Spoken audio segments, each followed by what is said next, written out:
అందరికీ మరణత పరిశుద్ధ గ్రంథములో నుంచి ఈ పూట ధ్యానం కొరకు దేవుని వాక్యాన్ని మనం చదువుకుందాం. అపోస్తలుడైన పౌలు కొరింథీయులకు రాసిన మొదటి పత్రిక 15వ అధ్యాయం 3-4 వచనాలను మనం చదువుకుందాం. నాకు ఇవ్వబడిన ఉపదేశమును మొదట మీకు అప్పగించి తిని, అదేమనగా లేఖనముల ప్రకారం క్రీస్తు మన పాపముల నిమిత్తం మృతి పొందెను, సమాధి చేయబడెను, లేఖనముల ప్రకారము 3వ దినమున లేపబడును. చిన్న ప్రార్థన చేసుకుందాం. మహిమ కలిగిన తండ్రి నీకు స్తోత్రాలు. నీ దాసుడు నీ పక్షముగా ఉన్నాడు. ఆత్మ సంబంధమైన మర్మములు తిమిడి ఉన్న నిగూఢ సత్యాలను కొద్దిపాటి వివరమును సవివరముగా మీరు మాకు అందించి మహిమనందుమని యేసుక్రీస్తు వారి పేరట ప్రార్థించి వినయముతో వేడుకొనుచున్నాను పరమ తండ్రి, ఆమెన్. క్రీస్తునందు ప్రియ దేవుని పిల్లల ఆసక్తితో ఈ మా కార్యక్రమాన్ని వీక్షిస్తూ ఉన్న మీ అందరికీ మన ప్రభువును మన ప్రియరక్షకుడనైన యేసుక్రీస్తు వారి ప్రశస్త నామంలో నా ప్రత్యేకమైన మరణత. ఎలా ఉన్నారు? బాగున్నారా? మీరందరూ బాగున్నారని, బాగుండాలని మిమ్మల్ని బట్టి దేవుని దాసునిగా నేను నిత్యము దేవుని సన్నిధిలో ప్రార్థిస్తూ ఉన్నాను. ప్రియులరా, ఈ పూట మన ధ్యానాంశము 3లోని ముఖ్యత్వము. ఈ అంశమును గురించి గత వర్తమానములో అనేక విషయాలను మీ ముందు ఉంచడానికి దేవుడు కృప చూపారు. అందును బట్టి దేవుణ్ణి నేను స్తుతిస్తూ ఉన్నాను. ప్రియులరా, మరి యేసు ప్రభువారు ఆయన 3వ దినమందు ఎందుకు సమాధిలో నుండి లేపబడ్డాడు అనే విషయాన్ని గురించి మనం చూస్తూ ఉన్నాం. ఈ 4వ వచనములో మనం చూస్తే లేఖనముల ప్రకారం 3వ దినమున లేపబడెను అనే మాట ఇక్కడ రాయబడింది. యేసు ప్రభువారు సమాధిలో నుంచి 3వ దినముననే ఎందుకు లేపబడాలి నా ప్రశ్న. దీనికి సమాధానముగా యేసు ప్రభు యొక్క జీవితాన్ని 3 భాగాలు చేశాం. 3 భాగాల్లో 1 ప్రభువు సేవా జీవితము, 2 ప్రభువు చేసిన అద్భుతములు, 3 ప్రభువు శిలువ మరణము, సమాధి, పునరుత్థానం. ఈ 3 భాగాలలో 2 భాగాలను గురించి గత వర్తమానంలో వాక్యాన్ని మనం నేర్చుకున్నాం. 3వ భాగాన్ని ఈరోజు మీ ముందుకు తీసుకుని వస్తూ ఉన్నాను. ఇలా మరి 3 అనే సంఖ్య త్రిత్వమునకు సాదృశ్యంగా ఉంది కనుక యేసు ప్రభువు వారు 3వ దినముననే ఎందుకు లేపబడాలి అనే విషయం మనకు అర్థం కావాలి అంటే ఆయన జీవితంలోనికి వెళ్ళి తొంగి చూస్తే ఆయన జీవితం అంతా కూడా 3 అనే సంఖ్యలోనే ముడిపడి ఉంది. అంటే 3 అనగా త్రిత్వమునకు సాదృశ్యం కనుక ప్రభు త్రిత్వమై ఉన్నారు, త్రిత్వములో ప్రభు ఉన్నారు అనే విషయం మనకు లేఖనాన్ని ధ్యానిస్తున్నప్పుడు మనకు అర్థం కావాలి. కనుక ప్రియులరా, మరి ప్రభు యొక్క శిలువ మరణము, సమాధి, పునరుత్థానం ఈ 3 విషయాల దగ్గర 3 అనే సంఖ్య ఉంది, త్రిత్వం ఉన్నారు అనే విషయం మనకు అర్థమవుతుంది. చూద్దాం. ప్రభు సేవా జీవితము, ప్రభు చేసిన అద్భుతముల దగ్గర 3 అనే సంఖ్య లేదా త్రిత్వం ఉన్నారు అనే విషయాన్ని గత వర్తమానంలో మనం చూసాం. ఈరోజు ప్రభు యొక్క శిలువ మరణం, సమాధి, పునరుత్థానముల దగ్గర కూడా 3 అనే సంఖ్య ఉంది, త్రిత్వం ఉన్నారు అనే విషయం మనకు అర్థమవుతుంది. చూస్తే యోహాను సువార్త 2వ అధ్యాయం 19వ వచనములో ఈ మాట రాయబడింది.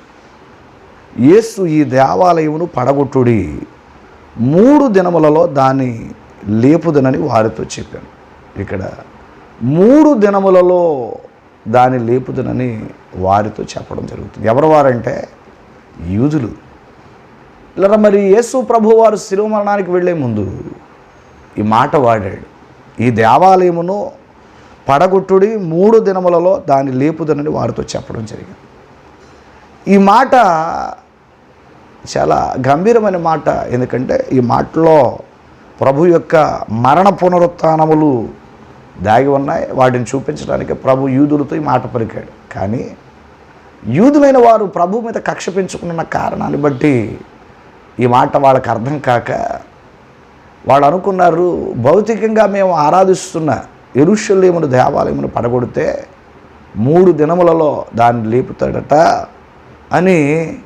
ప్రభు శిలువ మరణమునకు ముందు ప్రభు కోర్టులో ఆయన తిరుగుతున్నప్పుడు ఆయన మీద వేసిన నేరాలు ఒక నేరంగా ఇలారా ఈ మాట పలికాడని కూడా చెప్పడం జరిగింది. దాన్ని దేవదూషణ చేశాడు అని వారు చెప్పారు. ఇలారా మరి యేసు ప్రభువారు ఆయన 6 కోర్టుల్లో విచారించబడ్డాడు.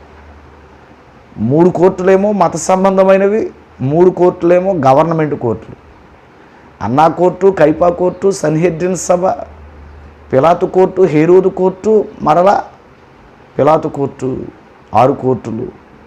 దేవదాసయ్య గారు ఏమన్నారంటే 7వ కోర్టులో కూడా ప్రభువారిని విచారించారు అని చెప్పారు. ఆ కోర్టు ఏంటంటే ప్రజా కోర్టు.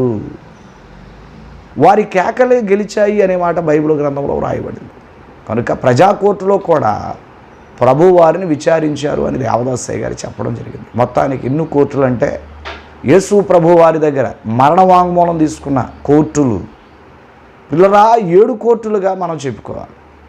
అన్నా కోర్టు, కైపా కోర్టు, సన్హెద్రిన్ సభ, పిలాతు కోర్టు, హేరోదు కోర్టు, మరలా పిలాతు కోర్టు, ప్రజా కోర్టు. 7 కోర్టుల్లో ప్రభువారిని విచారించి మరణ వాంగ్మూలం తీసుకున్నారు. 7 కోర్టుల్లో కూడా ప్రభువారి పట్ల అన్యాయమే జరిగింది. మొత్తానికి ఇక్కడ కావలసిన మాట ఏంటంటే ఈ దేవాలయమును పడగొట్టుడి, 3 దినములలో దాన్ని లేపుదనని వారితో చెప్పాను. 3 దినములలో అనే మాటకు రాయబడింది కనుక ఇక్కడ కూడా 3 అనే సంఖ్య ఉంది, త్రిత్వం ఉన్నారు అని మనకు అర్థం కావాలి. కాస్త క్రిందకు వస్తే కనుక యేసును అమ్మివేసిన యోధా ఇస్కరియోతు కనబడుతూ ఉన్నాడు. ఇలా ఇతని జీవితాన్ని బట్టి మనం చూస్తే ప్రభు శిష్యులలో ఒకటిగా ఉన్నాడు. సాక్షాత్తు లోకరక్షకుడిని 30 వెండి నాణాలకు అమ్మివేశాడు. మత్తయి సువార్త 26వ అధ్యాయం 15వ వచనం, నేను ఆయనను మీకు అప్పగించిన ఎడల నాకేమి ఇత్తురని వారిని అడిగాను. అందుకు వారు 30 వెండి నాణెములను తూచి వానికి ఇచ్చిరి. ఇలా మరి ప్రభు శిష్యులలో ఒకటిగా ఉండి ఇలా లోకరక్షకుడైనటువంటి యేసు ప్రభు వారిని 30 వెండి నాణాలకు అమ్మివేశాడు. ఇలా మరి యోధా ఇస్కరియోతు ఎక్కడో లేడు, నేటి సంఘములోనే ఉన్నాడు అని దేవదాసయ్య గారు చెప్పడం జరిగింది. నిజమే, ఆనాడు యోధా ఒక పర్యాయం యేసు ప్రభు వారిని 30 వెండి నాణాలకు అమ్మివేస్తే ఈనాడు క్రైస్తవ సంఘములో ఉన్న యోధాలు లేచిన దగ్గర నుంచి పండుకునే సమయం వరకు చూస్తే ప్రభువును ఎన్నిసార్లు అమ్మేస్తున్నారో వారికి తెలియదు. కనుక యోధాన్ని బట్టి ప్రభు చాలా ప్రయాసపడ్డారట. ఇలా యూదా మార్పును బట్టి ప్రభువారు చాలా పరితపించారట. కానీ దేవదాసయ్య గారు అన్నారు మారలేదు, కోరలేదు, చేరలేదన్నారు. ఇలా యేసు ప్రభుతో ఉండి యేసు ప్రభుతో సహవాసం చేసి యేసు ప్రభు చేస్తున్న అద్భుతాలు చూసి కూడా యోధా మారలేదు, కోరలేదు, చేరలేదు. అంత మాత్రమే కాదు, సాక్షాత్తు లోకరక్షకుడిని యేసు ప్రభు వారిని 30 వెండి నాణాలకు అమ్మివేశాడు. ప్రభు శిలువ మరణానికి కారకుడైపోయాడు. కనుక ఈ కడవరి కాలంలో ఎన్ని సంవత్సరాలైంది ప్రభువుని నమ్ముకుని, ఎన్ని సంవత్సరాలుగా ప్రార్థనకు వెళుతున్నాం అనే విషయం ప్రక్కన పెడితే మనం మారామా, కోరామా, చేరామా అనే విషయాన్ని ఒకంత ఆలోచన చేయాలి. కనుక యోధా వలె నేటి క్రైస్తవ జీవితాలను మనం చూస్తే యోధా వలె మనము కూడా ఒకవేళ ఉన్నామేమో ఆలోచన చేసుకుని మార్పు చెందుదాము. పిల్లల ఇక్కడ 30 వెండి నాణాలకు యోధా యేసు ప్రభు వారిని యూదులకు అమ్మివేశాడు. ఇక్కడ కూడా 30 అనే సంఖ్యను మనం చూస్తే 3 అనే సంఖ్య కనబడుతుంది. ఎక్కడ కూడా త్రిత్వం ఉన్నారు అనే విషయం మనకు అర్థం కావాలి. కాస్త క్రిందకు వస్తే గెత్సెమనే తోటలో యేసు ప్రభువారు ప్రార్థన చేశారు. ఇలా మరి యేసు ప్రభువారు గెత్సెమనే తోటలోనికి వెళ్ళే ముందు ఆయన దగ్గర శిష్యులు ఎంతమంది ఉన్నారంటే 11 మందే ఉన్నారు. 12వ వాడు ఏమైపోయాడు? యేసు ప్రభువును యూదులు కమ్మివేసిన కారణాన్ని బట్టి యూదుల దగ్గర ఉండి అదును కోసం ఎదురు చూస్తున్నాడు. ఎందుకంటే ఎప్పుడు అదును దొరుకుద్దా, లోకరక్షకుడైన యేసును వీరికి అప్పగిద్దామని ఆలోచన కలిగి ఉన్నాడు. అందుకే గెత్సెమనే తోటలో ప్రార్థన చేయడానికి వచ్చేటప్పటికి 12వ వాడు యోధా ఇస్కరియోతు శిష్యుల్లో లేడు, 11 మంది శిష్యులే ఉన్నారు. ప్రభు గెత్సెమనే తోటలోనికి 11 మంది శిష్యులు వెంటబెట్టుకుని వచ్చి 8 శిష్యులనేమో తోట బయట ఉంచి 3 శిష్యులను తోట లోపలికి తీసుకువెళ్ళాడట. తోట లోపలికి తీసుకువెళ్ళిన శిష్యులు ఎవరంటే పేతురు, యాకోబు, యోహాను. 12 మందిలో 3 శిష్యులు అంటే ప్రభు వారికి అమితమైనటువంటి ప్రేమ. వాళ్ళు ఎవరంటే పేతురు, యాకోబు, యోహానులు. ఈ ముగ్గురులో కూడా ఒక ఆయన అంటే అమితమైన ప్రేమ ఉందట, ఆయన యోహాను. కనుక ఈ ముగ్గురు శిష్యులు గెత్సేమనే తోటలో తీసుకువెళ్ళి మరి ప్రభు ఒక మాట మాట్లాడాడు. ఏంటంటే మత్తయి సువార్త 26వ అధ్యాయం 36 నుంచి 46 వచనాలు మనం చదివితే అక్కడ మనకు కావలసిన ఒక మాట కనబడుతుంది. మీరు శోధనలో ప్రవేశించకుండా ఉండే నిమిత్తం మెలకువ కలిగి ప్రార్థన చేయమన్నాడు. కానీ విచారం ఏంటంటే ముమ్మారు మోకాళ్ళుని ప్రభు ప్రార్థించడం జరిగింది, ముమ్మారు శిష్యులు నిద్రించడం జరిగిపోయింది. ఇలా 3 పర్యాయాలు యేసు ప్రభు శిష్యులను గద్దించాడు. అయినా కానీ ఏ కోశాన వీళ్ళలో ప్రార్థిద్దాము అనే ఆలోచన రాలేదు. ఇలా ప్రభు అన్నారు, ఆత్మ సిద్ధమే కానీ శరీరం బలహీనం. ఇవాళ మనం కూడా అంటాం, ప్రభు అంటే మాకు ఇష్టమే, ప్రార్థన అంటే మాకు ఇష్టమే, అందరికన్నా ముందు వెళ్ళి ప్రార్థనలో కూర్చోవాలని మేము అనుకుంటాం. కానీ ఆత్మ సిద్ధమే, శరీరం బలహీనం. ప్రభు చెప్పారు శిష్యులతో. ఇవాళ మనతో కూడా ప్రభు అదే మాట చెబుతున్నారేమో. ఎన్ని సంవత్సరాలుగా భక్తి చేస్తున్నామనే విషయం ప్రక్కన పెట్టి ప్రార్థించే అనుభవం మనకుందా? శిష్యుల వల్ల నిద్రపోయే అనుభవం ఉందా? ఆలోచన చేయండి ఒకసారి. కనుక ముమ్మారు మోకాళ్ళుని ప్రార్థించడం జరిగింది ప్రభువారు, ముమ్మారు శిష్యులు నిద్రపోయారు. పిల్లలు ఇక్కడ ఒక విషయం చెప్పాలి. ముమ్మారు అనే మాట మనం ఆలోచన చేస్తే ముమ్మారు అంటే 3 అనే సంఖ్య కనబడుతుంది. అంటే గెత్సేమనే తోటలో యేసు ప్రభువారు ముమ్మారు మోకాళ్ళుని ప్రార్థన చేస్తే ముమ్మారు శిష్యులు నిద్రపోవడం జరిగింది. అంటే ఇక్కడ కూడా 3 అనే సంఖ్య ఉంది, త్రిత్వం ఉన్నారు అని మనకు అర్థం కావాలి. కనుక క్రిందకు వస్తే మత్తయి సువార్త 26వ అధ్యాయము 75 వచనాన్ని ఒకసారి చూద్దాం. కనుక కోడి కుయ్యక మునుపు నీవు నన్ను ఎరగనని ముమ్మారు చెప్పేదవని యేసు తనతో అనిన మాట పేతురు జ్ఞాపకం తెచ్చుకుని వెలుపలికి పోయి సంతాపపడి ఏడ్చాను అనే మాట కనబడుతుంది. పిల్లరా, శిష్యుల్లో పెద్దవాడు పేతురు. యేసు ప్రభు వారిని బట్టి ఎక్కడ మాట్లాడినా కొండ బద్దలు కొట్టినట్టు మాట్లాడిన అనుభవాలు పేతురు జీవితంలో బైబిల్ గ్రంథంలో కనబడతాయి. కానీ ఇక్కడ ఒక విషయం చెప్పాలి. ఏంటంటే యేసు ప్రభు వారు సిలువలో చనిపోయి ఆయన మానవాళికి రక్షణ ప్రసాదించడానికి వచ్చారు. కానీ ప్రభు సిలువ మరణానికి పేతురు ఆటంకంగా నిలవబడ్డాడు. ఏమంటాడంటే, నీతో కడవరకు నేనుంటా, అవసరమైతే జైలుకైనా వెళతా, అవసరమైతే నీకు బదులు మరణిస్తా, నువ్వు చనిపోవడానికి వీల్లేదు. ఈ మాటలు ఎందుకు పేతురు మాట్లాడుతున్నాడు? వినడానికి బాగానే ఉన్నా పిల్లరా, ప్రభు యొక్క రక్షణ మహాసంకల్పానికి లేదా ప్రభు యొక్క శిలువ మరణానికి పేతురు ఆటంకంగా నిలబడుతున్నాడు. అది గమనించిన ప్రభు పేతురుని ఏమన్నాడంటే, సాతానా అన్నాడు. పేతురు పేతురు పేతురు అని పిలిచే ప్రభు ముద్దుగా ఒక్కసారి సాతానా అని ఎందుకు పిలిచాడంటే, పేతురులో చెడ్డ తలంపు పుట్టించిన వాడు సాతాను. కనుక ఇలా మరి నీ కొరకు అవసరమైతే నేను చనిపోతానన్న ఈ పేతురు, ఇలా నేను ఎవరినో తెలియదని ఈ రాత్రి 3 సార్లు నువ్వు బొంకుతావని ప్రభు చెప్పారు. నిజంగానే 3సారి బొంకాడు. ప్రభు పేతురు వైపు చూచాడు, తన తప్పు తెలుసుకుని ప్రభు చెప్పిన మాటలు జ్ఞాపకం చేసుకుని వెలుపులకు పోయే సంతాపడి ఏడుస్తూ ఉన్నాడట. కనుక పిల్లరా, అది దేవుని సన్నిధిలో ఎలా పడితే అలా మనం ఉండకూడదు. మనుషులందరూ మంచివాళ్ళే, విశ్వాసులందరూ మంచివాళ్ళే. ఏ టయానికి సాతాను ఎవరిలో చొరబడి మనోనేత్రాన్ని గురుడితనంగా చేస్తాడో ఎవరికి తెలియదు. పేతురు మంచివాడే. పేతురులో చెడ్డ తలంపు పుట్టించిన కారణాన్ని బట్టి ఇలా పేతురు చెడ్డోడైపోయాడు. కనుక మంచి లక్షణాలు పోయాయి, దుష్ట లక్షణాలు వచ్చేసాయి. మనం కూడా దేవుని వైపు చూసి మన ఎదుట ఉంచబడిన పరుగు పందెంలో ఓపికతో పరిగెత్తకపోతే, ఇలా నాణ్యత కలిగినటువంటి భక్తి మన జీవితంలో లేకపోతే ఏ క్షణంలోనైనా పడగొట్టే అవకాశం ఉన్న మనల్ని కూడా సాతాను. అందుకని దేవదాసయ్య గారు అన్నారు, పక్కనే ఉంటాడు పగవాడు, చెంతనే ఉంటాడు శనిగాడు, మెలకువగా ఉండండి ప్రియులారా, మీ మీద కీడుంది ప్రియులారా అని చెప్పారు. పేతురు మంచోడే, పేతురును పడగొట్టేశాడు. కనుక ఇక్కడ 3 సార్లు పేతురు ప్రభువును ఎరగనని బొంకడం జరిగింది. ఇక్కడ కూడా 3 అనే సంఖ్య ఉంది. త్రిత్వం ఉన్నారు అని మనకు అర్థం కావాలి. కాస్త క్రిందకు వస్తే యేసుక్రీస్తు ప్రభువారు ఆయన ఎర్రని అంగీని, ముండ్ల కిరీటాన్ని, రెల్లును ధరించారు.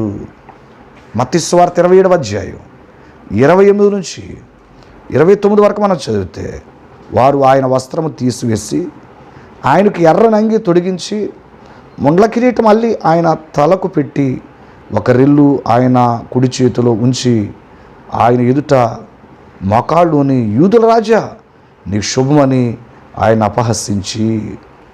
మనకి ఇక్కడ 3 ప్రభు ధరించారు. 1 ఎర్రనంగి, 2 ముండ్ల కిరీటం, 3 రెల్లు.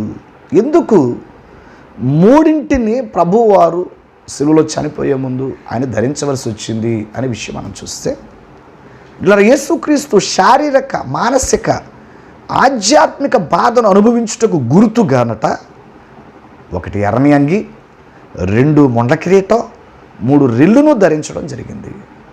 ఇలా ఇక్కడ ఒక విషయం మనకు అర్థం కావాలి. ప్రభువారికి శారీరక, మానసిక, ఆధ్యాత్మిక బాధ ఏంటండి అని మీరు నన్ను అడిగితే, ఈ 3 బాధలు మనలో ఉన్నాయి.